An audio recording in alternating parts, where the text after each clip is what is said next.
नाही रे.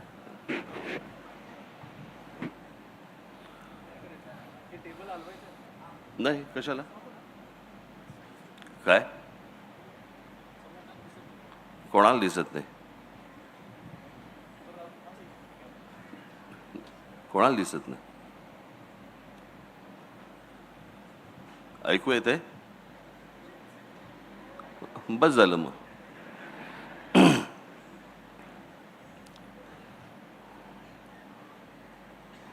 वसंत व्याख्यानमालेचे अध्यक्ष श्री रोहित टिळक आणि आज इथे सर्व जमलेल्या माझ्या मराठी बांधवांनो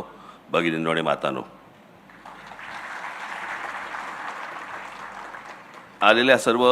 माझ्या पक्षातलेही अनेक जण इथे आलेले आहेत माझी सर्वांना विनंती आहे हाशा टाळ्या वगैरे या सगळ्या गोष्टी असतात फक्त माझं भाषण चालू असताना माझं बोलणं चालू असताना कृपया कोणी घोषणा देऊ नयेत धन्यवाद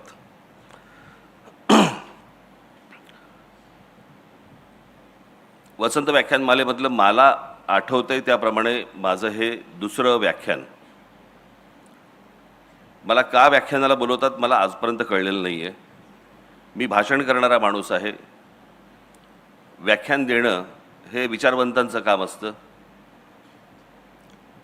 आणि ती माणसं येऊन देत असतात हां जरा कमी झालं तरच बरं होईल हां हां पण जरा कमी करा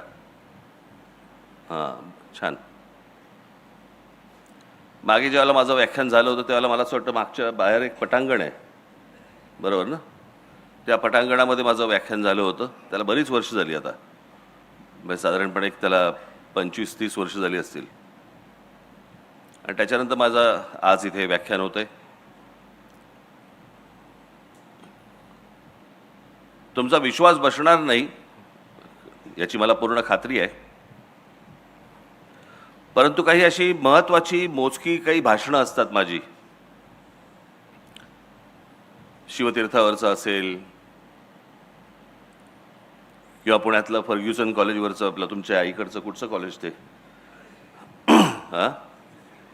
SP कॉलेजवरचं असेल किंवा अशी महत्त्वाची जी काही प्रमुख अशी काही माझी भाषणं असतात हे तुम्ही माझ्या घरच्यांना माझी इथे मुलगी इथे आलेली आहे माझा मुलगा इथेच कुठेतरी असेल उर्वशी आली आहे आम्ही कुठेतरी असेल घरी माझ्या पत्नीलाही विचारू शकता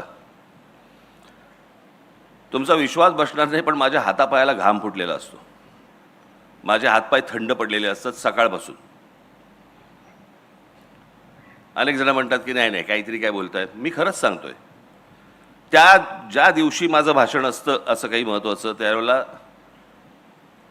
अनेकदा मी सकाळपासून ते भाषण होईपर्यंत कोणाशी बोलत पण नाही कैद्यांना ताटं येतात ना